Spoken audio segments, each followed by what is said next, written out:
صحیح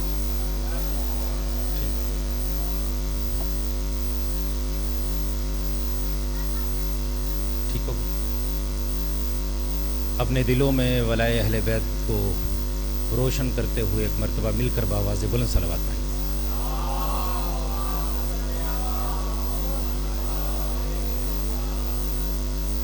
اپنے جملہ مرحومین و مرحومات کے لیے، خصوصاً بانیان مجلس کے جملہ مرحومین و مرحومات کے لیے ایک مرتبہ سورہ فاتحہ اور 3 مرتبہ سورہ اخلاص کی تلاوت کریں.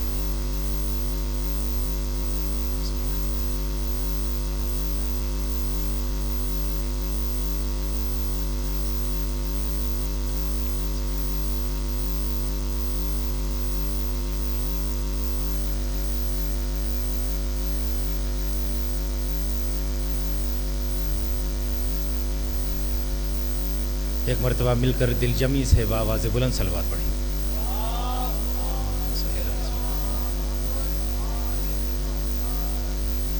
اعوذ باللہ من الشیطان اللعین الرجیم.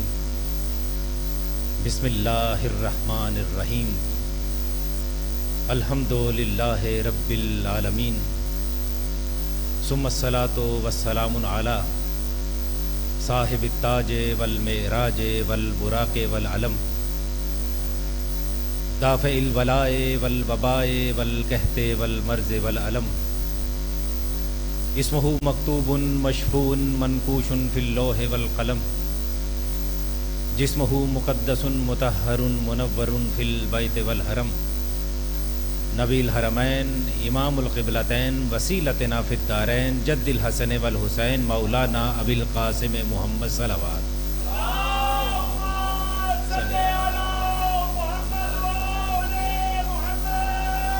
وعلی اطرتہ الطیبین الطاہرین المعصومین المظلومین الذین اذھب اللہ عنکم الرجس وطہرہم تطہیرا. مل کر بآواز بلند صلوات.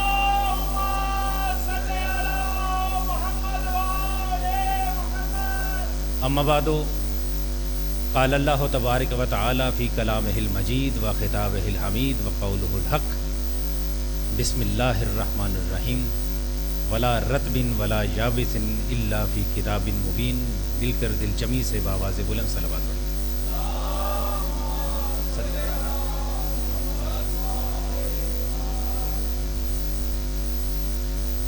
عزیزان گرامی، یہاں ملتان شہر میں آ کے یہاں خطاب کرتے ہوئے مجھے بالکل بھی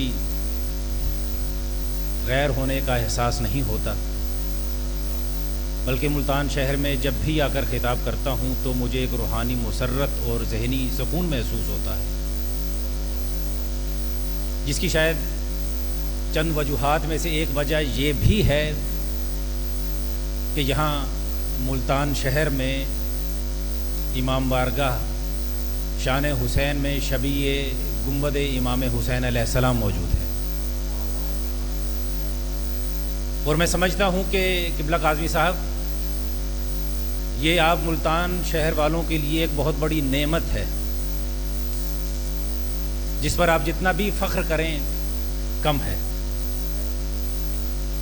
اس لیے کہ یہ ایک نعمت بھی ہے اور یہ ایک بہت بڑی دولت بھی ہے. قبلہ سید عارف اختر کاظمی صاحب متولی امام بارگاہ و مسجد تشریف فرما ہیں. بانی مجلس قبلہ سید اختر نقی نقوی صاحب تشریف فرما ہیں. ان کے عزیز و اقارب بھی یہاں پر بیٹھے ہیں. قبلہ نقوی صاحب کو میں شخصی طور پہ جانتا ہوں، قبلہ کاظمی صاحب کو جانتا ہوں. یہ کوئی تعریف نہیں بلکہ حقیقت ہے کہ جہاں پر نقوی صاحب ہوں یا کاظمی صاحب ہوں، جہاں پر یہ ایک عزادار ہیں، جہاں پر ایک محب اہل بیت ہیں، وہیں پر یہ ایک بہترین انسان بھی ہیں. توجہ فرما رہے ہیں آپ حضرات؟ جہاں پر یہ ایک بہترین عزادار ہیں، جہاں پر ایک محب اہل بیت ہیں، وہیں پر ایک بہترین انسان بھی ہیں. اس لیے کہ مرزا اسد اللہ خان غالب نے کیا خوب کہا تھا کہ بس کے دشوار ہے ہر کام کا آساں ہونا. بس کے دشوار ہے ہر کام کا آساں ہونا، آدمی کو بھی میسر نہیں انسان ہونا. اس لیے کہ بعض بندے آدمی تو ہوتے ہیں مگر انسان نہیں بن پاتے. توجہ فرما رہے ہیں آپ حضرات؟ بعض بندے آدمی تو ہوتے ہیں مگر انسان نہیں بن پاتے. مگر اللہ یہ چاہتا ہے کہ میرا بندہ آدمی نہ رہے بلکہ انسان بن جائے. آپ کہیں گے آدمی کسے کہتے ہیں؟ آدمی آپ جانتے ہیں کہ جس کے 2 ہاتھ ہوں، 2 پیر ہوں، 2 آنکھیں ہوں، چہرہ ہو، سینہ ہو، اسے آدمی کہتے ہیں. مگر اللہ یہ چاہتا ہے کہ میرا بندہ آدمی نہ رہے بلکہ انسان بن جائے. آپ کہیں گے انسان کسے کہتے ہیں؟ تو لفظ انسان انس سے نکلا ہے جس کے معنی ہوتے ہیں محبت. معلوم ہوا کہ اگر بندوں کے درمیان میں محبت نہیں تو وہ آدمی ہے، اگر بندوں کے درمیان میں محبت ہے تو وہ انسان ہے. تو آپ یہاں پر سب معززین تشریف فرما ہیں. میری دعا ہے کہ اللہ رب العزت آپ تمام حضرات کا یہاں پر آنا اپنی بارگاہ میں قبول و منظور فرمائے. آپ تمام مومنین کو اپنے حفظ و امان میں رکھے. اور سب سے بہترین دعا جو آپ کی خدمت میں عرض کرنا چاہتا ہوں کہ اللہ رب العزت تمام مومنین کے درمیان میں اتحاد، اتفاق اور اخلاص پیدا فرمائے.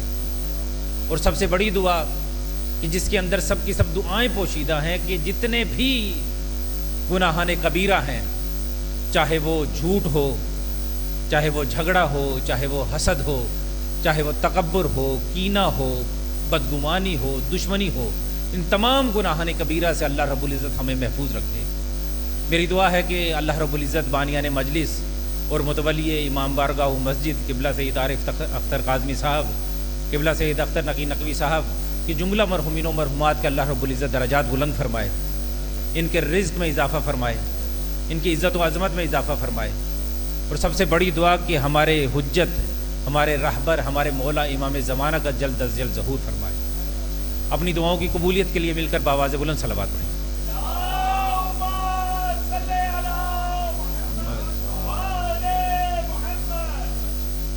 توجہ ہے تو گفتگو شروع کی جائے. عزیزان گرامی، یاد رکھیے کہ اللہ رب العزت نے جو کتاب نازل فرمائی ہے جس کا نام قرآن ہے، آپ کو موضوع کا علم ہے کہ قرآن اور ولایت اہل بیت. اس خمسہ مجالس کی پہلی مجلس ہے جس میں آپ کی خدمت میں عرض کرنا چاہتا ہوں کہ قرآن اور اہل بیت کی ولایت کا ایک دوسرے سے کیا تعلق ہے. تو میں نے عرض کیا کہ یہ قرآن ہدایت کی کتاب ہے. اس قرآن ہی سے معلوم ہوتا ہے کہ حلال کیا ہے، حرام کیا ہے، واجب کیا ہے، مستحب کیا ہے، کون سا عمل جنت میں لے جانے کا ذریعہ ہے اور کون سا عمل جہنم میں لے جانے کا ذریعہ ہے. تو یہ قرآن ہدایت کی کتاب ہے. مگر قبلہ نقوی صاحب، ایک سوال یہ ہے کہ سوال یہ پیدا ہوتا ہے کہ یہ قرآن جو ہدایت کی کتاب ہے، سوال یہ پیدا ہوتا ہے کہ بعد از رسول اللہ یہ قرآن کس سے لیا جائے. توجہ فرما رہے ہیں آپ کہ بعد از رسول اللہ قرآن کس سے لیا جائے؟ اس لیے کہ یہ قرآن جو ہے یہ حیات رسول اللہ تک نجات کی کتاب نہیں ہے بلکہ قیامت تک کے لیے نجات کی کتاب ہے. تو سوال یہ پیدا ہوتا ہے کہ بعد از رسول اللہ یہ قرآن کس سے لیا جائے؟ تو یاد رکھیے کہ بعد از رسول اللہ قرآن اسی سے لیا جائے گا کہ جن کا رشتہ قرآن سے قیامت تک کے لیے ہو.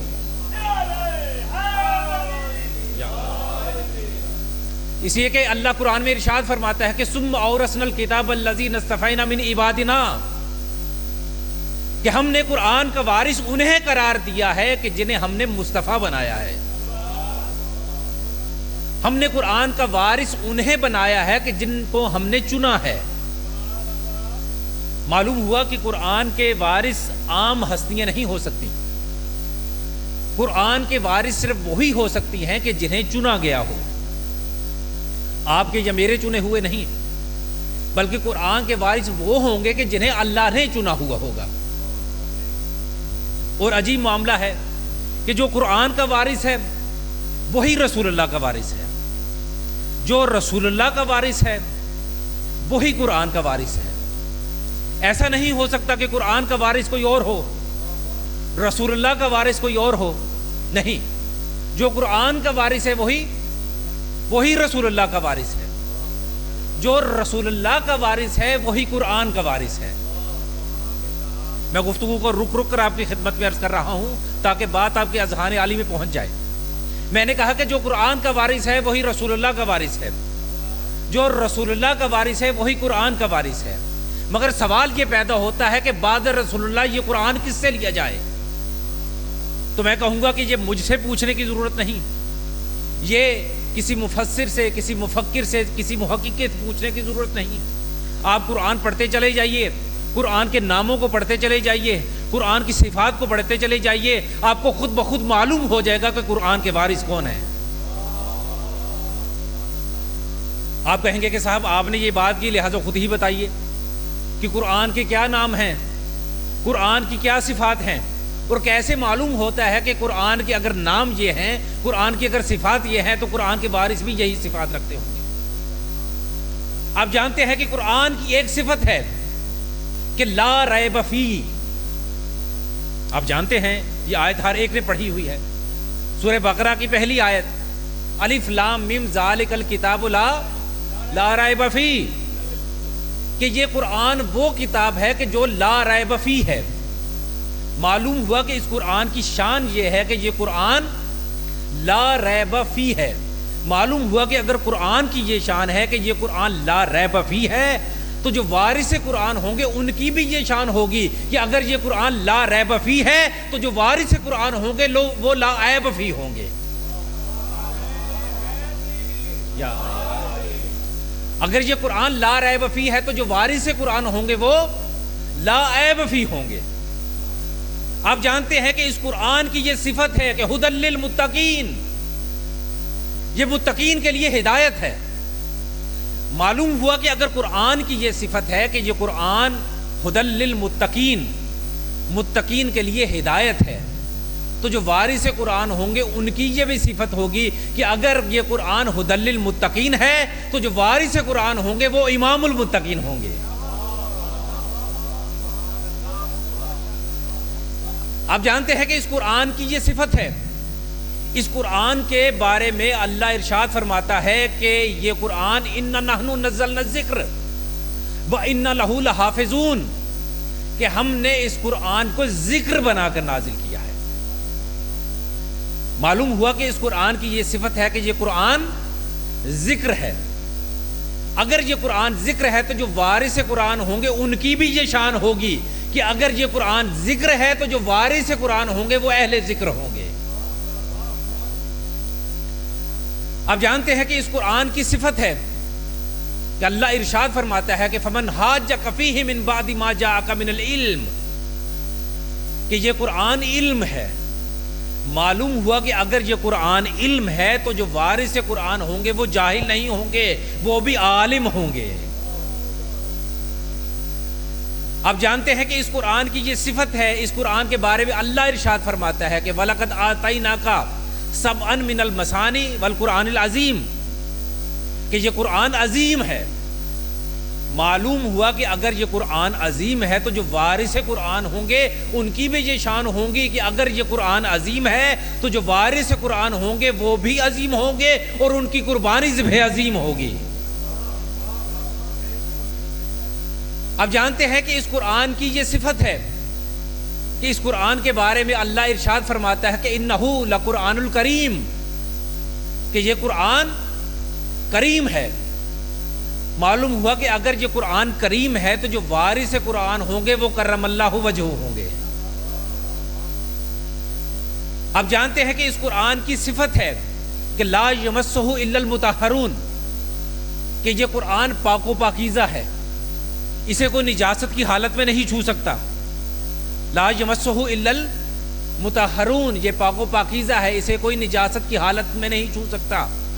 تو معلوم ہوا اگر یہ قرآن طاہر و مطہر ہے تو جو وارث قرآن ہوں گے وہ بھی ہر نجاست سے پاک ہوں گے. ان کے بارے میں اللہ ارشاد فرما دے گا کہ انما یرید اللہ لیذھب عنکم الرجس اہل البیت ویطہرکم تطہیرا.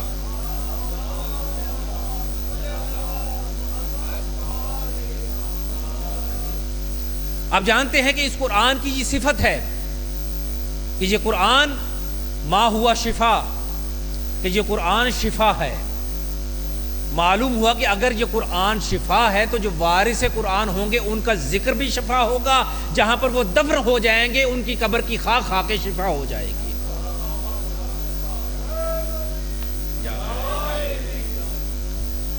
میں نے عرض کیا کہ یہ قرآن وَأُخَرُ مُتَشَابِهَاتٌ، قرآن خود کہتا ہے کہ یہ قرآن مشکل ہے۔ معلوم ہوا کہ اگر یہ قرآن مشکل ہے تو جو وارث قرآن ہوں گے وہ مشکل کشا ہوں گے۔ تو قرآن اور اہل بیت کا ساتھ ایک دوسرے کے ساتھ لازم و ملزوم کا سا ہے۔ اگر قرآن دعویٰ ہے تو اہل بیت اس دعوے کی دلیل ہے۔ یاد رکھیے کہ اس قرآن میں اللہ رب العزت سورہ رعد کی 31ویں آیت میں ارشاد فرماتا ہے کہ وَلَوْ أَنَّ، اللہ اکبر، وَلَوْ أَنَّ الْقُرْآنَ سُيِّرَتْ بِهِ الْجِبَالُ وَقُطِّعَتْ بِهِ الْأَرْضُ وَكُلِّمَ بِهِ الْمَوْتُ۔ یہ سورہ رعد کی 31ویں آیت ہے، اس میں اللہ نے 3 دعوے کیے ہیں کہ یہ قرآن وہ کتاب ہے کہ اس قرآن کے ذریعے سے 3 اعمال کو انجام دیا جا سکتا ہے۔ موضوع آپ کے ذہن میں ہے کہ قرآن اور ولایت اہل بیت، قرآن دعویٰ ہے اور اہل بیت اس قرآن کے دعوے کی دلیل ہیں۔ اگر قرآن کسی جگہ دعویٰ کرتا ہے تو آپ آیات کے ذریعے سے اس دعوے کی دلیل کو تلاش نہیں کر سکتے، آپ کو اس دعوے کی دلیل تلاش کرنا ہوگی، اور اہل بیت اس قرآن کے دعوے کی دلیل ہیں۔ اور اللہ نے اس آیت میں قرآن کے 3 دعوے پیش کیے ہیں۔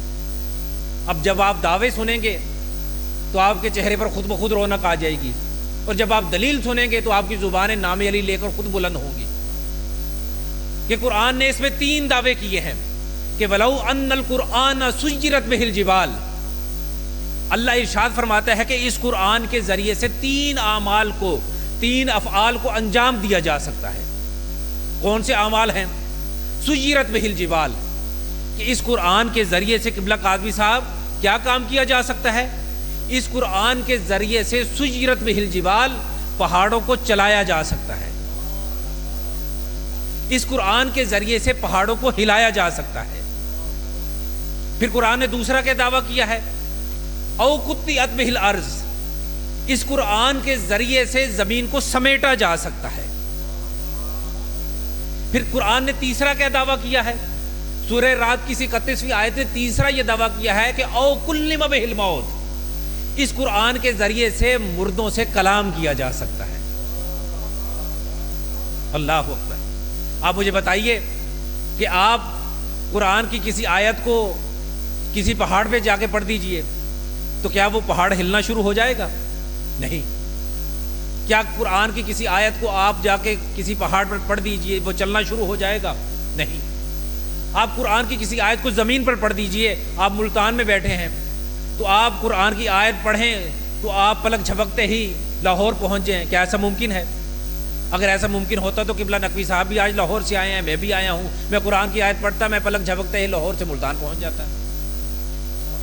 تو پھر قرآن نے تیسرا یہ دعویٰ کیا ہے کہ او کلم بہ الموت، کہ اس قرآن کے ذریعے سے مردوں سے کلام کیا جا سکتا ہے۔ تو بہت سے افراد دنیا سے ایسے گئے ہیں جو وصیت کیے بغیر، مختلف معاملات کو کسی کو بتائے بغیر دنیا سے چلے جاتے ہیں۔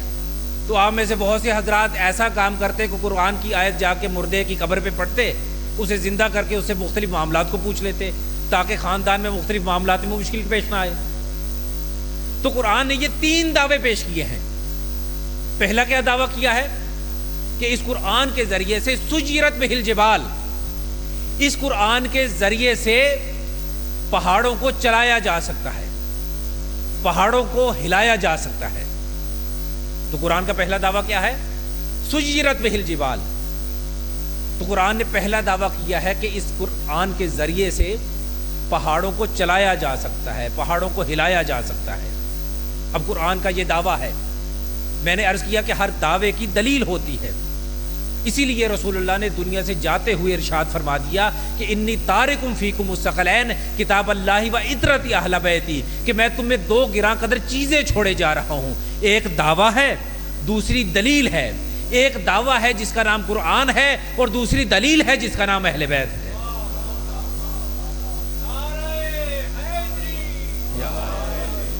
اب قرآن نے یہ دعویٰ کیا ہے کہ سجرت بہ الجبال، اس قرآن کے ذریعے سے پہاڑوں کو چلایا جا سکتا ہے، پہاڑوں کو ہلایا جا سکتا ہے۔ قرآن دعویٰ کرتا ہے اور اہل بیت اس دعوے کی دلیل ہیں۔ تو آپ کہیں گے کہ صاحب کیا اہل بیت نے کبھی پہاڑوں کو ہلایا، پہاڑوں کو چلایا؟ تو تاریخ ہمیں یہ بتاتی ہے کہ اہل بیت نے پہاڑوں کو چلایا تو نہیں، پہاڑوں کو ہلایا تو نہیں۔ کیوں؟ اس لیے کہ اس کی ضرورت پیش نہیں آئی کہ وہ پہاڑوں کو چلاتے یا ہلاتے۔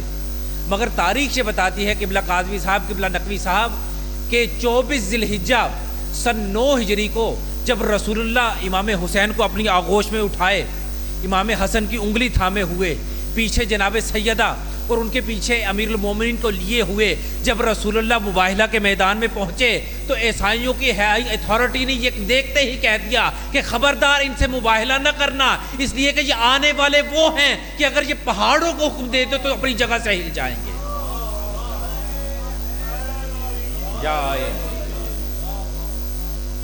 یہ آنے والی ہستیاں وہ ہیں کہ اگر یہ چاہیں تو پہاڑ بھی اپنی جگہ سے ہل سکتے ہیں۔ آپ جانتے ہیں کہ خانہ کعبہ کس نے تعمیر کیا تھا؟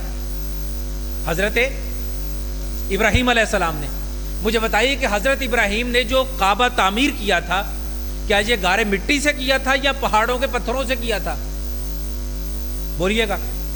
پہاڑوں کے پتھروں سے کیا تھا، یعنی پہاڑوں کو توڑا، ان کے پتھر بنا کے پھر کعبے کو بنایا۔ تاریخ یہ بتاتی ہے کہ جب 13 رجب کو امیر المومنین کی ماں کعبے کے پاس آئیں اور کعبے کے پاس آ کر جب کھڑی ہوئیں تو کعبے کی پتھر سے بنی ہوئی دیواروں نے شک ہو کر جناب فاطمہ بنت اسد کو دعوے دیتے ہوئے کہا کہ اے علی کی ماں ادھر آئیے، یہ فخر عیسیٰ کی جگہ ہے، عیسیٰ کی جگہ نہیں ہے۔ وہ ہے کعبے کی دیواروں نے پھٹ کے علی کی ماں کو کعبے میں بلا کر بتا دیا کہ جو قرآن کی آیت سجرت بہ الجبال، یعنی جو پہاڑوں کو ہلانے کا مصداق ہو، اس ذات کو علی ابن ابی طالب کہتے ہیں۔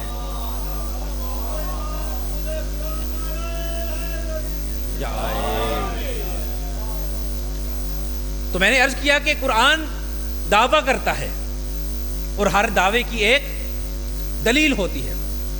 قرآن میں بہت سی ایسی آیات ہیں کہ جس میں قرآن نے دعوے کیے ہیں اور ہر دعوے کی بولیے گا قبلہ دلیل ہوتی ہے۔ بہت سی ایسی آیات ہیں جس میں اللہ نے دعویٰ کیا ہے، قرآن دعویٰ کرتا ہے کہ میں یہ کہتا ہوں۔ مثلا ایک آیت آپ کی خدمت میں عرض کر دیتا ہوں۔ قرآن کہتا ہے کہ وَلَا تَقُولُوا لِمَن يُقْتَلُ فِي سَبِيلِ اللَّهِ أَمْوَاتٌ، کہ جو شہیدان راہ خدا ہیں انہیں مردہ نہ کہو، بل احیاء، وہ زندہ ہیں۔ اب کیسے زندہ ہیں؟ اللہ کہتا ہے وَلَكِن لَا تَشْعُرُونَ، تمہیں اس کا شعور ہی نہیں کیسے زندہ ہیں۔ پھر سورہ آل عمران میں اللہ کہتا ہے کہ عند ربہم یرزقون، کہ جو شہیدان راہ خدا ہیں وہ ایسے زندہ ہیں کہ وہ اللہ کے پاس رزق پاتے ہیں۔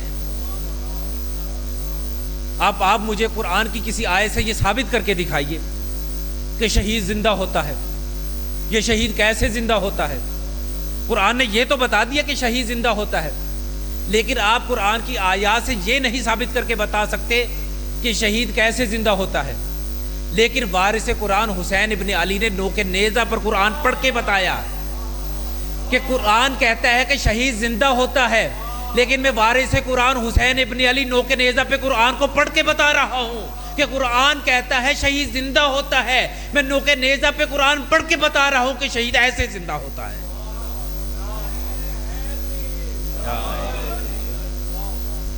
میں آپ کی سبحان اللہ ماشاءاللہ اور نعرے کو شہید محسن نقوی کو ہدیہ کیے دیتا ہوں، اور یاد رکھیں کہ جب بھی شہید محسن نقوی کا نام آئے میرا یہ عقیدہ ہے کہ سبحان اللہ ماشاءاللہ ان کی شعر پہ کہنا اچھی بات ہے، اس لیے کہ شہید محسن نقوی وہ ہیں جو شہید ولایت ہیں، شہید محسن نقوی وہ ہیں جو شہید عزاداری امام حسین علیہ السلام ہیں۔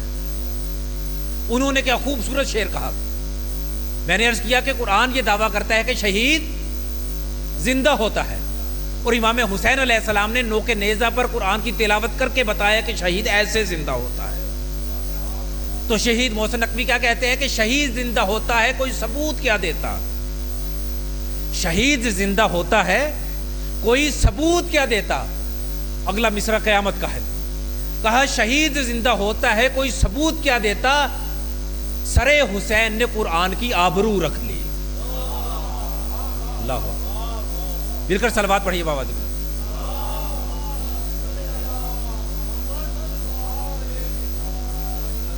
تو میں نے عرض کیا کہ قرآن کیا کہتا ہے؟ سجیرت بہ الجبال. قبلہ قاظمی صاحب کیا کہتا ہے اللہ کہ اس قرآن کے ذریعے سے پہاڑوں کو چلایا جا سکتا ہے، پہاڑوں کو ہلایا جا سکتا ہے. پھر اگلا کیا جملہ کہا؟ او قطعت بہ الارض، اس قرآن کے ذریعے سے زمین کو سمیٹا جا سکتا ہے. اب جو بات آپ کی خدمت میں عرض کروں گا یہ مجھ طالب علم کی فکر ہے جو آپ کی خدمت میں عرض کرنے لگا ہوں کہ کائنات عالم میں کوئی ایسی ہستی نہیں کہ جس نے یہ ثابت کیا ہو کہ زمین کو کیسے سمیٹا جا سکتا ہے. بتاؤں کیسے سمیٹا جا سکتا ہے؟ تاریخ سے بتاتی ہے کہ 24 ذی الحجہ کو سن 7 ہجری مدینے سے 85 کلومیٹر دور خیبر کے میدان میں رسول اللہ نے ناد علی مظہر العجائب پڑھا اور امیر المومنین کو مدینے سے خیبر میں بلوایا. اچھا یہاں رک کے ایک جملہ کہوں گا، مجھے یہ بتائیے کہ کیا اس وقت اس دور میں کوئی موبائل سسٹم تھا؟ کوئی موبائل بھی نہیں تھا. وائرلیس کا کوئی نظام تھا کہ رسول اللہ نے موبائل کے ذریعے سے یا وائرلیس کے ذریعے سے امیر المومنین کو بلایا ہو؟ تاریخ یہ بتاتی ہے کہ رسول اللہ خیبر کے میدان میں موجود تھے اور علی کہاں تھے؟ مدینے میں موجود تھے. اسی لیے رسول اللہ نے پڑھا ناد علی مظہر العجائب. ناد علی یعنی ندا دینا، بلند آواز سے پکارنا. اگر قبلہ قاظمی صاحب یہاں بیٹھے ہوئے ہیں تو مجھے بلند آواز سے پکارنے کی ضرورت نہیں کہ قبلہ قاظمی صاحب. آپ کہیں گے قبلہ قاظمی صاحب یہاں موجود ہیں، آپ آہستہ آواز سے بھی پکار سکتے ہیں. تو رسول اللہ کا ناد علی پڑھنا اس بات کی دلیل ہے کہ رسول اللہ خیبر کے میدان میں موجود تھے اور علی مدینے میں موجود تھے. تو 24 ذی الحجہ سن 7 ہجری کو مدینے سے 85 کلومیٹر دور خیبر کے میدان سے رسول اللہ نے علی بن ابی طالب کو پکارا اور بغیر کسی سور سے پکارا. اب سوال یہاں یہ پیدا ہوتا ہے کہ کیا 85 کلومیٹر دور رسول اللہ کی آواز علی بن ابی طالب تک پہنچ گئی؟ اس لیے کہ 85 کلومیٹر دور کیسے آواز پہنچ گئی؟ تو میں یہاں 2 دلیلیں دوں گا. پہلی دلیل یہ دوں گا کہ آپ یاد رکھیے کہ جو رسول آواز دے رہا تھا نہ تو وہ آواز دینے والا کوئی عام ہستی تھا اور جو سن رہا تھا نہ وہ سننے والا کوئی عام ہستی تھا. اس لیے کہ جو آواز دے رہا تھا وہ وحی الہی کی زبان سے آواز دے رہا تھا اور جو سننے والا تھا وہ اذن اللہ کانوں سے سن رہا تھا. مل کر جو آواز دینے والا تھا وہ وحی کی دھلی ہوئی زبان سے آواز دے رہا تھا اور جو سن رہا تھا وہ اذن اللہ کانوں سے سن رہا تھا. تو تاریخ یہ بتاتی ہے کہ امیر المومنین اس وقت مسجد نبوی میں قرآن پڑھ کے نماز پڑھ کے مسجد نبوی سے باہر نکل رہے تھے اور خیبر کے میدان سے رسول اللہ نے علی کو پکارا. اب جیسے ہی رسول اللہ نے علی کو 85 کلومیٹر دور فاصلے سے پکارا، اب یہاں میں نے یہ بھی نہیں کہہ سکتا کہ علی 85 کلومیٹر کا فاصلہ طے کر کے مدینے سے خیبر پہنچے. میں اس زمانے کی بات چھوڑوں، آج کی بات کرتا ہوں کہ آج کے دور میں 85 کلومیٹر کا فاصلہ طے کرنے کے لیے کتنا وقت درکار ہوگا؟ کم از کم قبلہ نے بتایا کہ 1 گھنٹہ لگے گا. لیکن میں یہ چھوڑیے، میں یہ بھی نہیں کہوں گا کہ علی، جیسے ہم عام طور پہ کہتے ہیں کہ صاحب ذرا آپ اتنی دیر میں پہنچ جائیے، ہم کہتے ہیں صاحب 2 منٹ میں آیا. اب میں یہ بھی نہیں کہہ سکتا کہ علی 2 منٹ میں مدینے سے خیبر پہنچ گئے. اس لیے کہ تاریخ یہ بتاتی ہے کہ جیسے ہی رسول اللہ نے کہا ناد علی مظہر العجائب تو پلک جھپکتے ہی علی مدینے سے خیبر پہنچ گئے. تو علی نے تو امیر المومنین نے مدینے سے خیبر پلک جھپکتے ہی پہنچ کر بتا دیا کہ جو قرآن کی آیت او قطعت بالارض یعنی زمین کو سمیٹنے کا مصداق ہو اسے علی ابن ابی طالب کہتے ہیں. یا علی یا علی یا علی مدد حق ہے. اسی کو شہید محسن نقوی نے کیا خوبصورت انداز میں اپنے کلام میں کہا کہ جب رسول اللہ نے علی کو مدینے سے خیبر بلوایا تو کس انداز سے بلوایا؟ وہ کہتے ہیں کہ رسول اللہ نے اس انداز سے بلوایا ہوگا. وہ کہتے ہیں کہ رسول اللہ نے علی کو بلوا کر گویا اس طرح سے کہا کہ پھر کھینچ تنابیں دھرتی کی، پھر آج نئے انداز سے آ. یعنی یا علی آپ کس انداز سے مدینے سے خیبر آئیے، پھر کھینچ تنابیں دھرتی کی، پھر آج نئے انداز سے آ. کونین کی نبضیں تھم جائیں، اس طور سے آ، اس ناز سے آ، خیبر سے مدینہ دور سے ہی، طاقت سے نہیں پرواز سے آ. صلوات پڑھیے بات.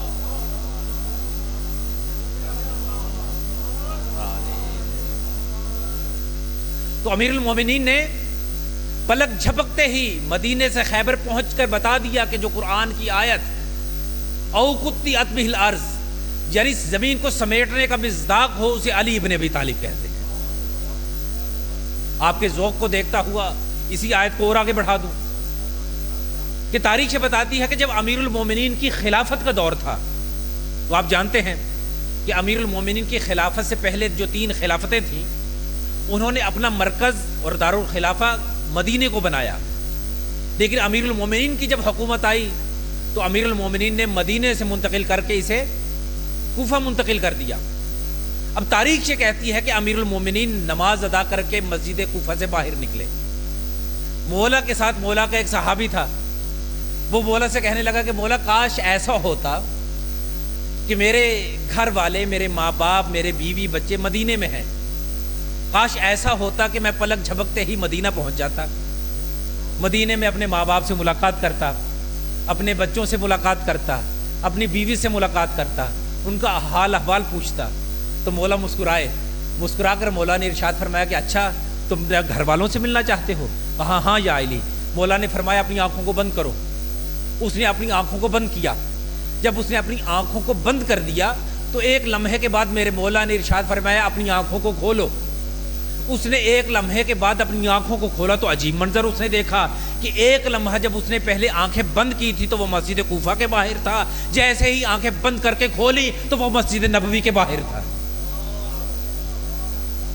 یعنی ایک لمحہ پہلے وہ کوفہ میں تھا، لیکن جیسے ہی آنکھیں بند کر کے کھولی تو وہ مدینے میں موجود تھا. کہا مولا یہ کیسے ہو گیا؟ وہ مولا نے ارشاد فرمایا کہ جو قرآن کی آیت او قطعت بہ الارض، یعنی جو زمین کو سمیٹنے کا مصداق ہو، اسے علی ابن ابی طالب کہتے ہیں.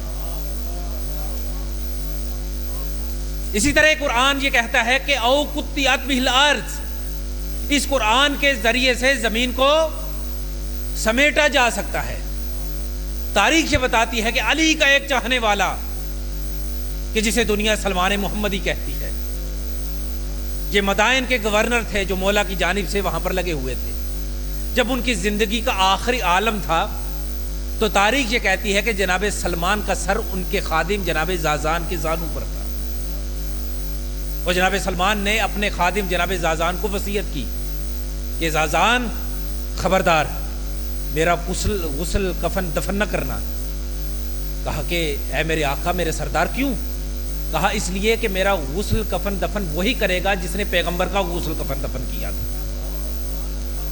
کہا ہے میرے آقا میرے سردار علی تو مدینے میں ہیں، کب مولا کو اطلاع دی جائے گی، کب مولا مدینے سے چلیں گے، کب عراق پہنچیں گے، کب آ کر مدائن پہنچیں گے؟ 3.5 سے 4 ہزار کلومیٹر کا سفر ہے، کیسے طے کر کے مولا یہاں پہنچیں گے؟ تو جناب سلمان نے ارشاد فرمایا کہ خبردار، مجھ سے سچے پیغمبر نے سچا وعدہ کیا تھا کہ جو میرا غسل کفن دفن کرے گا سلمان تمہارا بھی وہی کرے گا.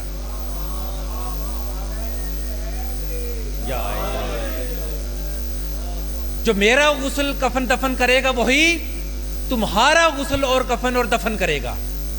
اب یہ کہہ کر جناب سلمان کی روح پرواز کر گئی. اب جناب زازان سوچنے لگے کہ مولا کو کیسے اطلاع دی جائے. پہلے یہاں سے کوئی مدینے جائے گا، 3 سے 4 ہزار کلومیٹر کا سفر طے کر کے مولا کو اطلاع دے گا، پھر وہاں سے مولا آئیں گے، پتہ نہیں کتنا وقت گزر جائے گا، پھر آ کر غسل دیں گے، کفن دیں گے، دفن کریں گے. ابھی یہ سوچ ہی رہے تھے کہ باہر دروازے پر دستک ہوئی.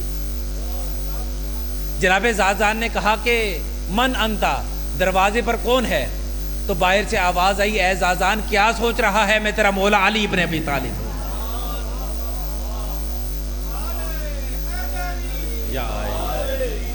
وہ مولا نے پلک جھپکتے ہی مدینے سے مدائن پہنچ کر بتا دیا کہ جو قرآن کی آیت او قطعت بہ الارض، یعنی جو زمین کو سمیٹنے کا مصداق ہو، اس ذات کو علی ابن ابی طالب کہتے ہیں. اور یاد رکھیے کہ ہمارا یہ عقیدہ ہے کہ ہم جب بھی یا علی کہتے ہیں تو ہمارا مولا ہماری مدد کے لیے ضرور آتا ہے، چاہے کہیں بھی ہوں، چاہے آپ ایران میں ہوں، عراق میں ہوں، پاکستان میں ہوں، ملتان میں ہوں، لاہور میں ہوں، کہیں بھی ہوں، جب ہم یا علی مدد کہتے ہیں تو ہمارا عقیدہ ہے کہ مولا ہماری مدد کو ضرور آتے ہیں۔ حالانکہ آپ جانتے ہیں کہ مولا کا روزہ کہاں پہ ہے؟ بولیے گا، نجف میں ہے۔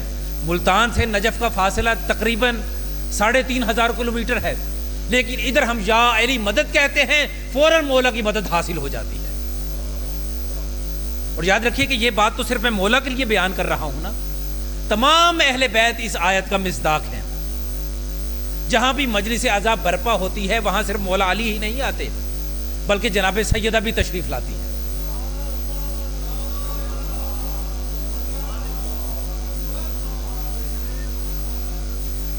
جناب سیدہ بھی تشریف لاتی ہیں۔ مجھے بتائیے کہ جناب سیدہ کی قبر اطہر کہاں پہ ہے؟ مدینہ میں ہے۔ مدینہ سے ملتان کا فاصلہ کتنا ہے؟ تقریباً 4500 کلومیٹر کا فاصلہ ہے، لیکن جہاں پر بھی مجلس عزا برپا ہوتی ہے جناب سیدہ تشریف لے آتی ہیں۔ گویا کہ جو زمین کو سمیٹنے کا ہنر جانتا ہو اسے محمد و آل محمد کہتے ہیں۔ یعنی جو قرآن کی آیت او قطعت بہ الارض، یعنی جو زمین کو سمیٹنے کا ہنر جانتا ہو اسے جناب محمد مصطفیٰ کہتے ہیں، اسے جناب علی مرتضیٰ کہتے ہیں، اسے جناب سیدہ کہتے ہیں، اسے محمد و آل محمد کہتے ہیں، اسے وقت کا امام جو پردہ غیبت میں رہ کے ہر مقام پر پہنچ جائے اسے مہدی آخر الزماں کہتے ہیں۔ صلوات پڑھیے بآواز بلند۔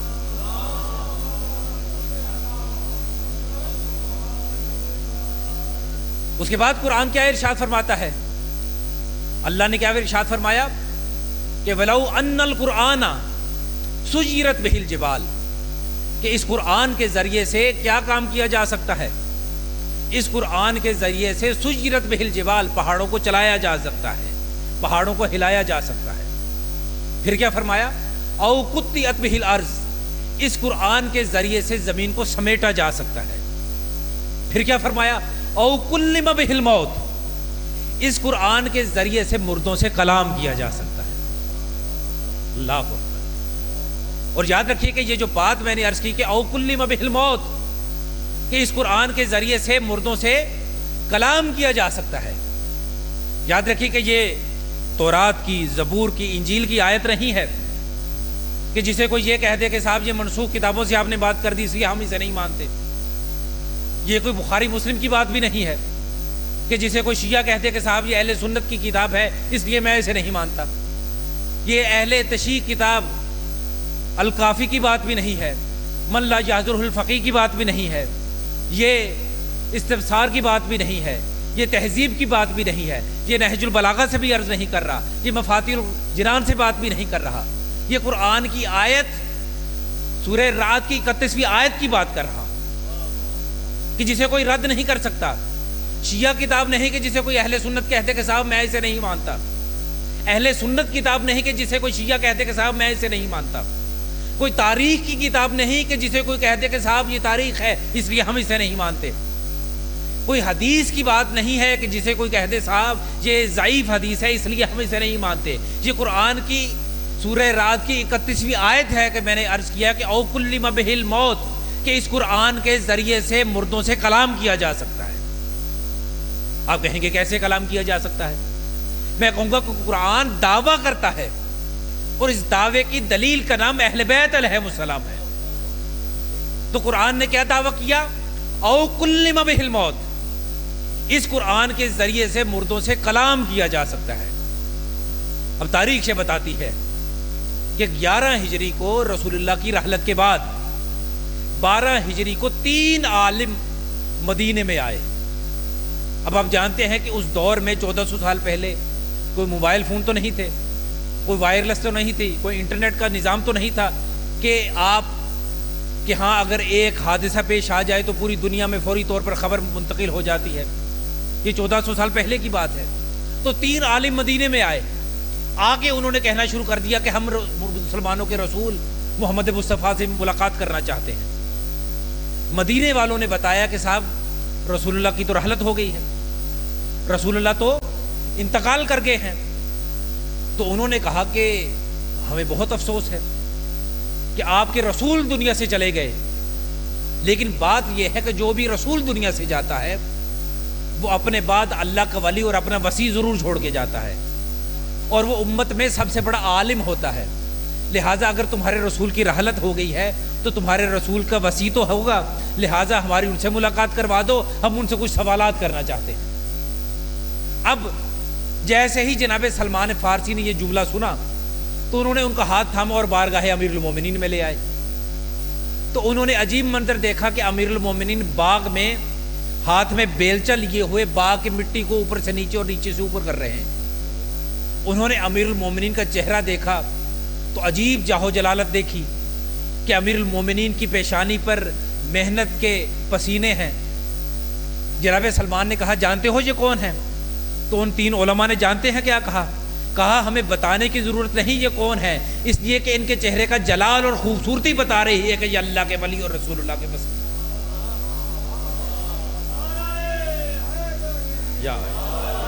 کہا کہ ان کی آنکھوں کی علم کی گنگناتی ہوئی مسکراہٹیں بتا رہی ہیں کہ یہ اللہ کے ولی اور رسول اللہ کے وصی ہیں۔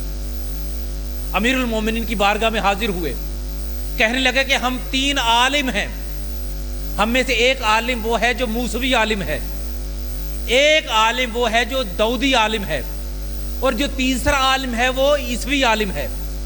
یعنی ایک حضرت موسیٰ کا ماننے والا تھا، ایک حضرت داؤد کا ماننے والا تھا، اور تیسرا حضرت عیسیٰ کا ماننے والا تھا۔ یہ تین عالم حضرت امیر کی بارگاہ میں حاضر ہوئے اور کہنے لگے کہ یا علی ہمارا سوال ہے، آپ ہمارے سوال کا جواب دے دیں، ہم آپ کے سامنے آپ کے اللہ کو بھی مانیں گے، آپ کے رسول کو بھی مانیں گے، اور آپ کی ولایت کا اقرار بھی کریں گے۔ مولا نے کہا پوچھو کیا پوچھنا چاہتے ہو؟ کہا تمہارے رسول کی حدیث ہے یا علی کہ علماء امتی افضل من انبیاء بنی اسرائیل۔ حضرت موسیٰ کے ماننے والے عالم نے کیا کہا کہ آپ کے رسول کی یہ حدیث ہے کہ میری امت کا جو عالم ہے وہ بنی اسرائیل کے انبیاء سے بھی زیادہ افضل ہے۔ توجہ فرما رہے ہیں؟ یعنی میری امت کا عالم بنی اسرائیل کے 30,000 انبیاء گزرے ہیں، کہا کہ میری امت کا ایک عالم بنی اسرائیل کے 30,000 انبیاء سے بھی افضل ہے۔ اور یہ سوال کون کر رہا ہے؟ حضرت موسیٰ کا ماننے والا، اور حضرت موسیٰ خود بنی اسرائیل کے انبیاء میں سے تھے۔ تو اب وہ حضرت موسیٰ کا ماننے والا عالم یہ کہتا ہے کہ آپ کے رسول کی حدیث ہے کہ میری امت کا عالم بنی اسرائیل کے انبیاء سے زیادہ افضل ہے۔ تو مولا نے فرمایا کہ ہاں میرے رسول کی یہ حدیث ہے کہ میری امت کا عالم بنی اسرائیل کے انبیاء سے افضل ہے۔ کہا کہ پھر آپ تو اللہ کے ولی بھی ہیں، رسول اللہ کے وصی بھی ہیں، آپ بہت بڑے عالم بھی ہیں اور مسلمانوں کے خلیفہ بھی ہیں، تو آپ سے ایک سوال ہے کہ آپ نے کہا کہ آپ بنی اسرائیل کے انبیاء سے زیادہ افضل ہیں، اور بنی اسرائیل کے انبیاء میں سے ایک نبی ہے جن کا نام ہے حضرت موسیٰ، جن کا میں ماننے والا ہوں۔ حضرت موسیٰ کو اللہ نے ایک معجزہ عطا کیا تھا۔ کہا کیا حضرت موسیٰ جب اپنے عصا کو زمین پر ڈالتے تھے تو وہ اژدہے میں تبدیل ہو جاتا تھا۔ تو کہا کہ پھر کیا چاہتے ہو؟ کہا کہ آپ کے ہاتھ میں یہ جو بیلچہ ہے آپ اسے زمین پر ڈال دیں، اگر یہ بیلچہ اژدہے میں تبدیل ہو جائے تو میں آپ پر ایمان لے آؤں گا۔ اب مولا نے جیسے ہی یہ جملہ سنا، مولا نے اپنے ہاتھ میں پکڑے ہوئے بیلچے کو زمین پر ڈال دیا۔ جیسے ہی زمین پر ڈالنا تھا کہ وہ اژدہے میں تبدیل ہو گیا۔ جیسے ہی وہ اژدہے میں تبدیل ہو گیا تو ایک مرتبہ بلند آواز سے کہنے لگا کہ اشہد ان لا الہ الا اللہ و اشہد ان محمد رسول اللہ و اشہد ان امیر المومنین و امام المتقین علی ولی اللہ۔ اللہ کہ میں وہی بسم اللہ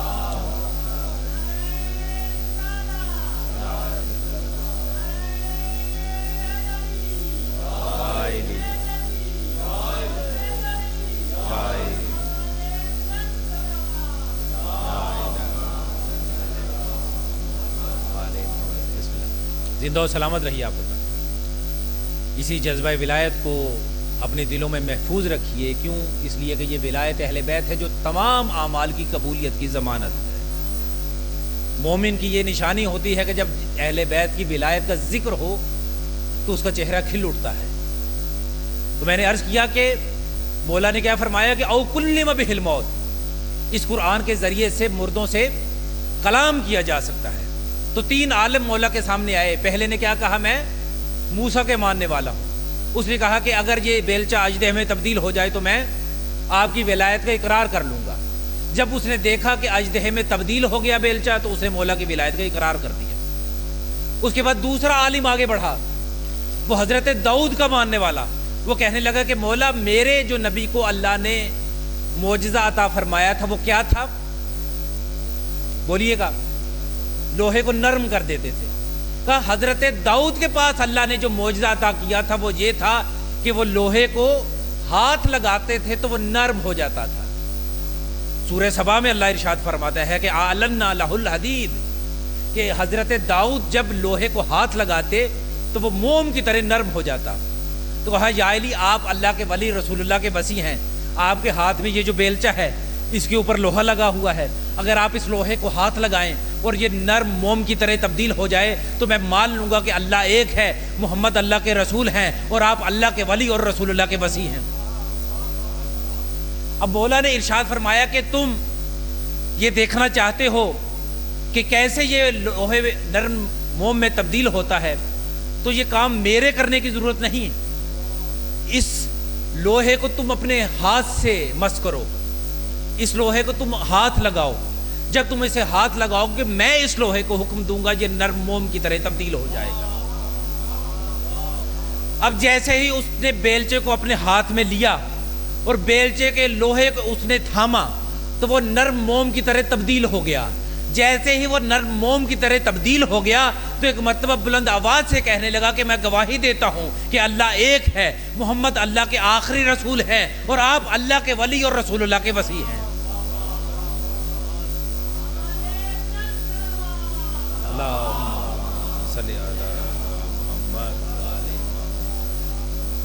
اس کے بعد قرآن نے کیا کہا کہ او کلم بہل موت، اس قرآن کے ذریعے سے مردوں سے کلام کیا جا سکتا ہے۔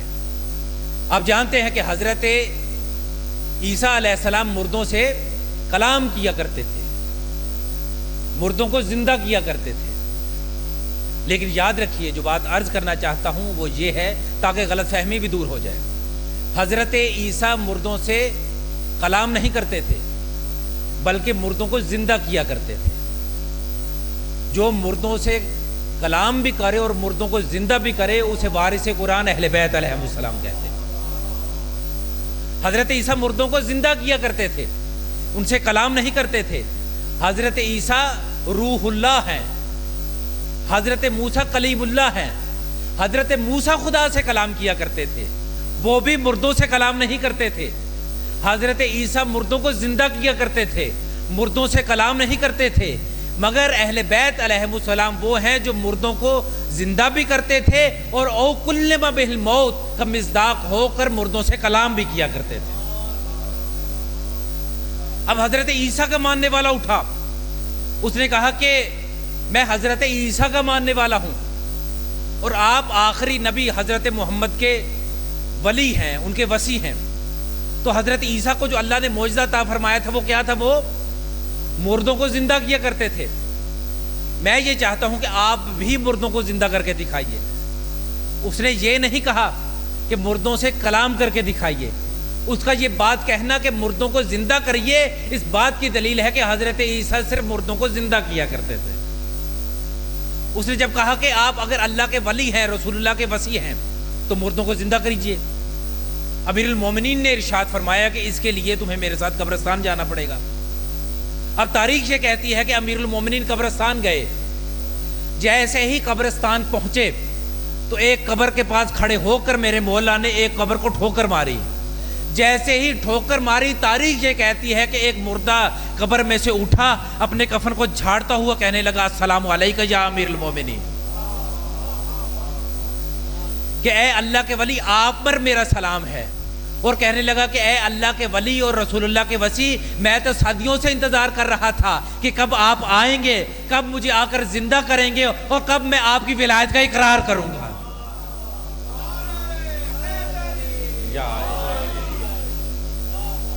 تو قرآن نے کیا فرمایا؟ کہ قرآن دعویٰ کرتا ہے، اور اس دعوے کی دلیل کا نام اہل بیت علیہم السلام ہے۔ قرآن نے دعویٰ کیا کہ سجرت بہ الجبال، اس قرآن کے ذریعے سے پہاڑوں کو سمیٹا جا سکتا ہے۔ اہل بیت نے زمین کو سمیٹ کر بتایا، پہاڑوں کو ہلا کر بتایا۔ اہل بیت نے مردوں سے کلام کر کے بتایا کہ قرآن کی اس آیت کا اگر کوئی مصداق ہے تو وہ ہم محمد اہل بیت محمد علیہ السلام۔ بس عزادارو، کیونکہ دامن وقت میں گنجائش نہیں ہے، جو وقت درکار تھا اس میں آپ کی خدمت میں بس قرآن کی اس آیت کا ایک حصہ آپ کی خدمت میں پیش کیا۔ اگر صرف اس آیت پر گفتگو کی جائے تو 10 تقاریر اس ایک آیت پر ہی ہو سکتی ہے، لیکن چونکہ وقت کے دامن میں گنجائش نہیں ہوتی، اس لیے کوشش ہوتی ہے کہ کم وقت میں زیادہ سے زیادہ مطالب آپ کی خدمت میں عرض کیے جائیں۔ آپ جانتے ہیں کہ ماہ سفر کا آغاز ہو چکا ہے، اور یہ وہ مہینہ ہے کہ جب اہل بیت علیہم السلام کو کربلا سے کوفہ اور کوفہ سے شام کی جانب لے کے جایا گیا۔ یہ سفر کا مہینہ وہ مہینہ ہے کہ جب اہل بیت علیہم السلام شام میں داخل ہوئے، شام کے بازار میں داخل ہوئے، اور اہل بیت کو یزید کے دربار میں لے کے جایا گیا۔ عزادارو، جب بھی عزاداری کے لیے آپ آئیں اور بیٹھیں تو یہ مت تصور کریں کہ صرف آپ ہی یہاں بیٹھے ہیں۔ جب بھی محمد و اہل بیت محمد کا ذکر ہوتا ہے، ان کی مصیبت بیان ہوتی ہے، تو مدینے سے جناب سیدہ اپنی ٹوٹی ہوئی قبر چھوڑ کر آ جاتی ہیں، اور صرف جناب سیدہ ہی نہیں آتی بلکہ شام والی بی بی بھی آ جاتی ہے، اور صرف شام والی بی بی ہی نہیں آتی بلکہ میرے مولا حسین کی 4 سالہ بیٹی جناب سکینہ بھی آتی ہے۔ اور جب بی بی آتی ہیں اور آ کر دیکھتی ہیں کہ میرے بابا کے عزادار بیٹھے ہوئے ہیں، ان کی آنکھوں سے آنسو بہہ رہے ہیں، اور وہ اہل بیت کے غم میں ماتم کر رہے ہیں، آنسو بہا رہے ہیں، ہائے حسین کر رہے ہیں، تو بی بی اپنی پھوپھی سے پوچھتی ہیں کہ پھوپھی اماں، یہ عزادار جو رو رہے ہیں کیا یہ کربلا کے میدان میں موجود تھے؟ تو بی بی کہتی ہے نہیں۔ تو پھر بی بی کہتی ہے کہ کیا انہوں نے میرے بابا کا گلا کٹتے ہوئے دیکھا تھا؟ اجرکم اللہ، اللہ آپ کی آوازوں پر رحمت نازل کرے۔ بی بی پوچھتی ہیں کہ پھوپھی اماں، کیا انہوں نے میرے بابا کا کٹتا ہوا گلا دیکھا تھا؟ تو بی بی کہتی ہے نہیں۔ پھر بی بی کہتی ہے کہ کیا انہوں نے میرے بھیا علی اکبر کے سینے پر چلتی ہوئی برچھی دیکھی؟ تو بی بی کہتی ہے نہیں۔ پھر بی بی کہتی ہے کہ پھوپھی اماں، کیا انہوں نے میرے بھیا علی اصغر کے گلے پر چلتا ہوا تیر دیکھا تھا؟ تو بی بی کہتی ہے نہیں۔ پھر حسین کی 4 سالہ بیٹی پوچھتی ہے کہ پھوپھی اماں، کیا انہوں نے میرے چچا عباس کے بازوؤں کو کٹتے ہوئے دیکھا تھا؟ تو بی بی کہتی ہے نہیں۔ تو کہتی ہیں پھوپھی اماں، یہ پھر بھی آنسو بہا رہے ہیں، یہ کون ہیں؟ تو بی بی کہتی ہیں بیٹی، یہ تیرے بابا کے عزادار ہیں۔ تو بی بی کہتی ہے یہ میرے بابا سے اتنی محبت کرتے ہیں۔ بی بی آپ بھرتے ہوئے کہتی ہے کاش پھوپھی اماں یہ عزادار کربلا کے میدان میں ہوتے تو میرے بابا کا گلا نہ کٹتا۔ پھوپھی اماں، اگر یہ عزادار کربلا کے میدان میں ہوتے تو میرے چچا کے بازو نہ کٹتے۔ اجرکم اللہ، محمد و آل محمد اپنی آنکھوں پر رحمت نازل کریں۔ عزادارو، اہل بیت علیہم السلام نے ان روتی ہوئی آنکھوں کے لیے ارشاد فرمایا ہے کہ من بقا او تبقا او تبا کا وجبت لہ الجنہ، کہ جو ہمارے غم میں روتا ہے یا رلاتا ہے، یہ رونے جیسی صورت بناتا ہے، اللہ اس کے لیے جنت کو واجب قرار دیتا ہے۔ اگر آپ کے لیے اہل بیت کا غم سن کر آپ کی آنکھوں سے آنسو جاری ہو جائیں تو آپ کے لیے اللہ جنت کو واجب قرار دیتا ہے، لیکن اگر آپ کی آنکھوں سے اہل بیت کا غم سن کر آنسو جاری نہ بھی ہوں تو بس رونے جیسی صورت بنا لے، محمد و آل محمد اتنے کریم ہے کہ اس کے لیے بھی جنت کو واجب قرار دیتے ہیں۔ بس عزادارو، مصائب کو چھوڑ کر آخری جملہ کہنے لگا ہوں۔ عزادارو، یاد رکھیے کہ کربلا کا جو محاذ ہے یہ 2 محاذوں پر مبنی ہے۔ ایک محاذ وہ ہے جو 10 محرم تک کے لیے تھا، جو شہادت حسین تک تھا، مگر جو دوسرا محاذ ہے وہ 10 محرم کے بعد شروع ہوتا ہے کہ جس کا قافلہ آج شام کے لیے روانہ ہو گیا تھا، جو شام میں داخل ہو گیا تھا۔ عزادارو، اس قافلے کی سپہ سالار کا نام جناب زینب سلام اللہ علیہ۔ بس میں ایک روایت آپ کی خدمت میں پیش کرنا چاہتا ہوں، اگر رو سکے تو آنکھوں سے صرف 2 آنسو بہا لیجئے گا، جنت کے آپ حقدار ہو جائیں گے۔ اور یہ تصور کیجئے گا کہ ہم جناب ثانیہ زہرا کے حضور کھڑے ہیں، ہمارے سر جھکے ہوئے ہیں، ہم ہاتھ جوڑے ہوئے، سر جھکائے ہوئے بی بی کی بارگاہ میں کھڑے ہیں، اور بی بی سے صرف ایک بات کہہ رہے ہیں کہ بی بی آپ ہمیں حکم دے دیجئے، ہم اپنے سر آپ کے لیے فدا کر دیں گے۔ اور اے بی بی، کاش کہ ہم کربلا کے میدان میں ہوتے تو ہم 4 سالہ حسین کی بیٹی سکینہ کے منہ پر تماچے نہ لگنے دیتے، اور اے بی بی کاش ہم شام میں ہوتے تو آپ کی چادر نہ چھننے دیتے۔ بس عزادارو، میں مصائب کی اس روایت کو آپ کی خدمت میں عرض کرنے لگا ہوں۔ آپ نے ہند کا نام تو سن رکھا ہے نا؟ چونکہ آج سے دن سے متعلق یہ روایت ہے اس لیے عرض کرنے لگا ہوں۔ آپ نے ہند کا نام تو سن رکھا ہے نا، جو یزید کی زوجہ تھی اور ایک یہودی کی بیٹی تھی۔ تاریخ یہ کہتی ہے کہ یہ یہودی تھا، اس کی ایک بیٹی تھی جو کہ بالکل چھوٹی تھی اور ایک لا علاج مرض میں مبتلا ہو گئی تھی۔ اس نے جگہ جگہ سے اپنی بیٹی کا علاج کروایا، لیکن ہر طبیب نے کہہ دیا کہ یہ بچی لا علاج ہے، اس کا علاج نہیں ہو سکتا۔ عزادارو، کسی نے اسے بتایا کہ اپنی اس بچی کو مدینے لے جاؤ، مدینے میں علی ابن ابی طالب رہتے ہیں، اللہ تمہاری بیٹی کو ان کے توسط سے شفا عطا کرے گا۔ یہ اپنے شہر سے چلا، مدینے پہنچا۔ مدینے میں امیر المومنین کی بارگاہ میں حاضر ہو کے کہتا ہے کہ یا علی، میں بڑی امیدوں سے آپ کے پاس آیا ہوں، مجھے بتایا گیا ہے کہ آپ مشکل کشا ہیں۔ یہ میری بیٹی ہے جو چند سال کی ہے، اسے تمام اطباء نے اور طبیبوں نے لا علاج قرار دے دیا ہے، ہو سکے تو میری بیٹی کے لیے شفا کا کوئی امکان پیدا کر دیں۔ امیر المومنین نے اپنے خادم کو بلوایا اور اسے کہا کہ جاؤ ایک ظرف لے کے آؤ، ایک تشت لے کے آؤ کہ جس میں پانی بھرا ہوا ہو۔ وہ پانی سے بھرا ہوا تشت لے کر آیا، امیر المومنین کے سامنے لا کر اس نے رکھ دیا۔ اب جناب امیر نے ارشاد فرمایا کہ جاؤ میرے بیٹے حسین کو بلا کے لاؤ۔ امام حسین آئے، امام نے ارشاد فرمایا کہ اے میرے بیٹے حسین، ذرا اپنے ہاتھ کو اس پانی سے مستو کر دو۔ امام نے اپنے ہاتھ کو اس پانی میں ڈالا۔ امام نے ارشاد فرمایا کہ اے یہودی، اس پانی کو لے جاؤ، اپنی بیٹی کے سر پہ ڈالنا، اللہ تمہاری بیٹی کو شفا عطا کرے گا۔ بس عزادارو، وہ یہودی اس پانی کو لے کر اپنے شہر پہنچا، اس نے اپنی بیٹی کے سر پہ ڈالا، اس کی بیٹی شفا پا گئی۔ بس عزادارو، رونے کے لیے یہ جملہ ہی کافی ہے۔ ایک دن اس یہودی کی بیٹی نے اپنے باپ سے کہا کہ بابا، یہ شفا والا پانی آپ کہاں سے لے کے آئے تھے؟ اس کے باپ نے کہا کہ مدینے میں حسین رہتے ہیں، حسین نے اپنے ہاتھوں سے اس پانی کو مس کیا تھا، اللہ نے اس پانی میں شفا ڈال دی۔ کہا کہ بابا، میرا بھی دل چاہتا ہے کہ میں مدینے والے حسین سے ملاقات کروں، میں مدینے والے حسین پر ایمان لے کے آؤں۔ باپ اپنے شہر سے چلا، مدینے میں پہنچا۔ مدینے میں جیسے ہی اس یہودی کی بیٹی پہنچی، امام حسین کو جیسے ہی اس نے دیکھا تو دیکھ کر امام کو کہتی ہے کہ مولا، میں آپ پر ایمان لے آئی۔ جب مولا پر وہ بیٹی ایمان لے آئی نا، تو ایمان نے ارشاد فرمایا کہ تم مجھ پر ایمان لے آئی؟ کہا کہ ہاں مولا، میں ایمان لے آئی۔ کہا کہ اچھا، اب جاؤ ایک کام کرو۔ کہا کہ کیا؟ کہا میری بہنوں کے پاس چلی جاؤ۔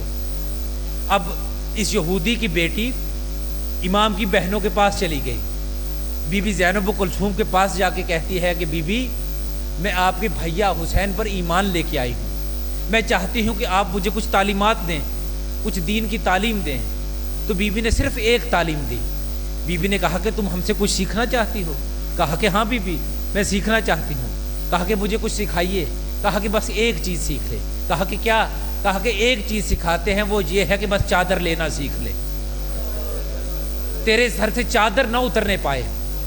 بس عزادارو، میں تفصیل میں نہیں جانا چاہتا کہ کس طرح حاکم شام نے اپنے بیٹے یزید کے لیے جناب ہند کا رشتہ کیا، اس لیے کہ تفصیلات کا وقت نہیں ہے۔ بس اتنا عرض کروں گا کہ ہند کا یزید سے نکاح ہو گیا، ہند کا یزید سے بیاہ ہو گیا، اور ہند شام میں دمشق میں چلی گئی۔ کوئی ایسا دن نہیں تھا، کوئی ایسا ہفتہ نہیں تھا، کوئی ایسی نماز نہیں تھی جس نماز میں امام حسین کے لیے یہ دعا نہ کرتی، امام حسین کی سلامتی کے لیے نظر کیا کرتی کہ بار الہ میرا مولا حسین سلامت رہے۔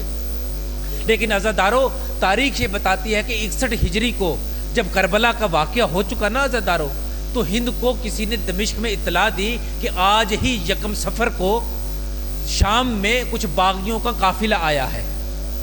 ہند نے کہا کہ اچھا باغیوں کا قافلہ آیا ہے؟ کہا کہ ہاں قافلہ آیا ہے۔ کہا کہ اچھا میں بھی ان باغیوں کو دیکھنا چاہتی ہوں، ذرا میرے لیے پردے کا اہتمام کر دو، ذرا میرے لیے تخت کو لگا دو۔ اب پردے کا اہتمام کر دیا گیا، تخت لگا دیا گیا، جناب ہند نے برقع پہنا، چہرے پر باریک نقاب پہنا اور ایک تخت کے اوپر آ کر کھڑی ہو گئی۔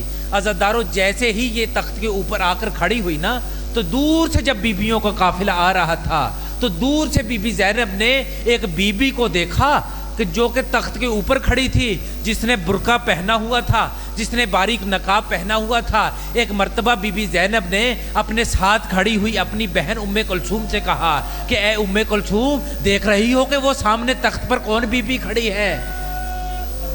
اجرکم علی اللہ عزادارو، اللہ آپ کی آنکھوں پر رحمت نازل کرے۔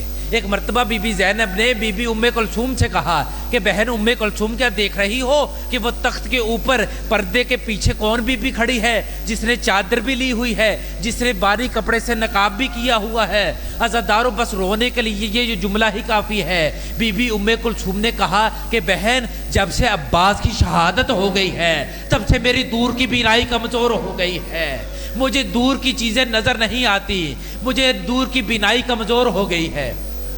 کہا کہ بی بی آپ ہی بتائیے کہ وہ کون بی بی ہے جو پردے کے پیچھے کھڑی ہے، تخت کے اوپر کھڑی ہے، جس نے اس مجمع میں چادر بھی لی ہوئی ہے، جس نے باریک نقاب بھی کیا ہے؟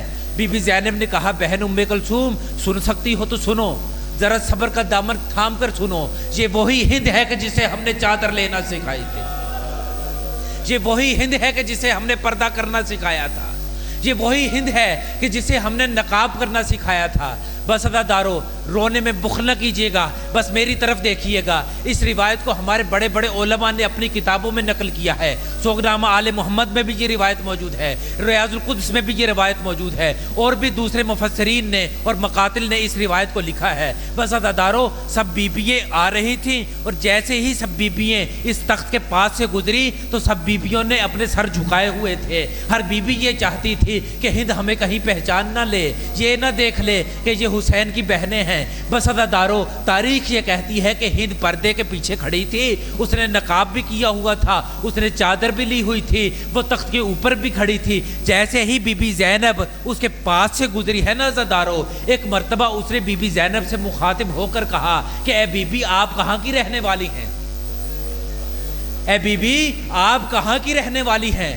بی بی زینب نے سر جھکاتے ہوئے کہا نحن من بلاد المدینہ، کہ ہم مدینے کی رہنے والی ہیں۔ عزادارو اگلا جملہ برداشت کیجئے گا، اس لیے کہ اس جملے کو ہند بھی برداشت نہ کر سکی۔ ہند نے جب مدینے کا نام سنا، ایک مرتبہ تخت سے اتر کر زمین پر آ کر کھڑی ہو گئی۔ اجرکم علی اللہ، ایک مرتبہ تخت سے اتری، زمین پر آ کر کھڑی ہو گئی۔ بی بی زینب نے سر جھکاتے ہوئے کہا کہ اے بی بی تجھے کیا ہو گیا؟ تو تخت سے اتر کر زمین پر کیوں آ کر کھڑی ہو گئی؟ کہا کہ تو نے مدینے کا نام لیا، میں شہر مدینہ کے احترام میں زمین پر آ کر کھڑی ہو گئی۔ اجرکم علی اللہ، اجرکم علی اللہ۔ عزادارو جیسے ہی جناب ہند تخت سے اتر کر زمین پر آ کر کھڑی ہو گئی تو ایک مرتبہ جناب ہند نے ہاتھ جوڑتے ہوئے کہا کہ اے بی بی اگر میں تجھ سے مدینے والوں کے بارے میں پوچھوں تو کیا تو مدینے والوں کو جانتی ہے؟ بی بی نے سر جھکاتے ہوئے کہا کہ ہاں پوچھو، کن کے بارے میں پوچھنا چاہتی ہو؟ ایک مرتبہ ہند نے کہا کہ مدینے میں میرا مولا حسین رہتا ہے، کیا تم حسین کو جانتی ہو؟ بی بی زینب نے سر جھکاتے ہوئے کہا کہ اور کس کے بارے میں پوچھنا چاہتی ہو؟ کہا مدینے میں میرے مولا حسین کا ایک بیٹا ہے جن کا نام زین العابدین ہے، جن کا نام سید الساجدین ہے، وہ غیرت کا پیکر ہے، وہ عبادت کا مرکز ہے۔ کہا اور کس کے بارے میں پوچھنا چاہتی ہو؟ کہا کہ مدینے میں میرے مولا حسین کا ایک بیٹا ہے جن کا نام علی اکبر ہے، وہ بڑا خوبصورت ہے، وہ شبیہ رسالت ہے، وہ ہم شکل پیغمبر ہے۔ کہا اور کس کے بارے میں پوچھنا چاہتی ہو؟ کہا کہ میرے مولا حسین کا ایک بھائی ہے جس کا نام عباس ہے، غیرت کا پیکر ہے، بڑا ہی شجاع ہے۔ بس عزادارو یہ کہہ کر ہند خاموش ہو گئی۔ جب ہند خاموش ہوئی نا تو بی بی نے سر جھکا کر ایک جملہ کہا، برداشت کر لیں گے جملہ؟ عرض کر دوں میں آپ کی خدمت میں؟ آپ کی آنکھیں بلند ہو گئی ہیں، پتہ نہیں آپ برداشت کر سکیں گے یا نہیں کر سکیں گے۔ عزاداروں، ایک مرتبہ بی بی نے زینب نے سر جھکا کر کہا، کیا حسین کی بہنوں کے بارے میں نہیں پوچھے گی؟ اللہ اکبر، کہا کہ کیا حسین کی بہنوں کے بارے میں نہیں پوچھے گی؟ ایک مرتبہ ہند نے جلال کے عالم میں آ کر کہا کہ خبردار ہے بی بی، خبردار میری بیویوں کا نام نہ لینا، اس لیے کہ یہ شرابی کا دربار ہے، وہ علی کی بیٹیاں ہیں۔ اے بی بی، تو مدینے کی رہنے والی ہے، تجھے پھر بھی پتہ نہیں ان کی ماں کا جنازہ رات کے اندھیرے میں اٹھا تھا۔ اجرکم اللہ، اجرکم اللہ۔ عزادارو، ایک مرتبہ جیسے ہی بی بی نے یہ جملہ سنا تو بی بی نے اپنی زلفوں کو پرے کیا، سر اٹھایا، کہا کہ اے ہند پہچان میں کون ہوں؟ کہا کہ میں حسین کی بہن زینب ہوں، یہ ام کلثوم ہے، یہ ام لیلہ ہے، یہ رباب ہے، یہ حسین کی 4 سالہ بیٹی سکینہ ہے۔ عزادارو، جیسے ہی ہند نے یہ جملہ سنا، ایک مرتبہ ماتم کرتے ہوئے اس نے اپنے سر پر سے چادر اتار دی، اپنے نقاب کو اتار دیا اور کہنے لگی کہ آئین آئین الحسینہ، آئین آئین العباسہ، حسین کہاں چلے گئے، عباس کہاں چلے گئے، علی اکبر کہاں چلے گئے۔ بس عزادارو، آخری جملہ کہنے لگا ہوں، ایک مرتبہ اپنے سر پر سے چادر اتاری اور چادر اتارنے کے بعد یزید کے دربار میں ہند داخل ہو گئی۔ داخل ہو کر کہتی ہے کہ اے یزید، خدا تجھ پر لعنت کرے، تو علی کی بیٹیوں کو دربار میں لے آیا، خدا تجھ پر لعنت کرے، تو نبی زادیوں کو دربار میں لے آیا، خدا تیرا بیڑا غرق کرے، خدا تجھ پر لعنت کرے۔ اب یزید نے جب دیکھا نا کہ ہند کے سر پر چادر نہیں ہے، ہند کے چہرے پر نقاب نہیں ہے، تو جلدی سے ممبر پر سے اترا اور اپنی عبا کو اتار کر ایک مرتبہ ہند کے سر پر ڈال دی۔ کہنے لگا کہ تجھے شرم نہیں آتی؟ تو غیروں کے مجمع میں آ گئی ہے، تیرے سر پر چادر نہیں ہے، تیرے سر پر چادر نہیں ہے، تیرے سر پر چادر نہیں ہے۔ ایک مرتبہ ہند نے یزید کی جانب دیکھا اور اس کی قبا کو اتار کر زمین پر پھینک دیا، کہا کہ خدا تجھ پر لعنت کرے، تجھے میری چادر کی تو بڑی فکر ہے، لیکن جنہوں نے مجھے پردہ کرنا سکھایا ہے، اے لعنتی، تو انہیں بازاروں میں لے آیا، تو انہیں درباروں میں لے آیا۔ الا لعنت اللہ للقوم الظالمین وسیعلم الذین ظلموا ای منقلب ینقلبون۔ بر الہ، تجھے محمد و آل محمد کا واسطہ ہے، ہماری اس قلیل سی عبادت کو اپنی بارگاہ میں قبول و منظور فرما۔ بر الہ، تجھے محمد و آل محمد کا واسطہ ہے، یا محمود و بحق محمد، یا اعلیٰ بحق علی، یا فاطر السماوات والارض بحق فاطمہ، یا محسن و بحق الحسن، یا قدیم الاحسان بحق الحسین علیہ السلام۔ بر الہ، تجھے محمد و اہل بیت محمد کا واسطہ ہے، تجھے اپنی آخری حجت کا واسطہ ہے۔ جتنے بھی عزادار یہاں پر بیٹھے ہوئے ہیں، بر الہ، تجھے ان کی روتی ہوئی آنکھوں سے بہتے ہوئے آنسوؤں کا واسطہ ہے، ان کی آنکھوں سے آنسو خشک نہ ہوں، اور ان کی دلوں میں، دماغ میں، دل میں جو بھی دعا ہے، بار الہ، تجھے محمد و اہل بیت محمد کی مصیبت کا واسطہ ہے، ان سب کی دعاؤں کو قبول و منظور فرما۔ جتنے عزادار بے اولاد ہیں، بار الہ، تجھے محمد و اہل بیت محمد کا واسطہ ہے، ان اولاد نریدہ عطا فرما۔ جتنے بے گھر ہیں، بار الہ، تجھے محمد و آل محمد کا واسطہ ہے، انہیں اپنا گھر نصیب فرما۔ قبلہ سید اختر نقی نقوی صاحب تشریف فرما ہیں، بار الہ، تجھے محمد و آل محمد کا واسطہ ہے، انہیں صحت کاملہ و عاجلہ عطا فرما، انہیں تمام امراض سے دور رکھ، ان کے خانوادے کو، ان کے بیٹے کو، ان کی بیٹیوں کو، ان کے نواسوں کو، ان کے عزیز و اقارب کو، تمام کو اپنے حفظ و امان میں رکھ۔ بار الہ، ان تمام کے درمیان میں اخلاص، اتحاد، اتفاق پیدا فرما، انہیں تمام امراض سے، پریشانیوں سے دور فرما۔ متولی امام بارگاہ و مسجد قبلہ سید عارف اختر کاظمی صاحب تشریف فرما ہے، اللہ رب العزت کے حضور دعا ہے کہ خداوند متعال ان کی نسلوں میں عزاداری کا سلسلے کو برقرار فرمائے۔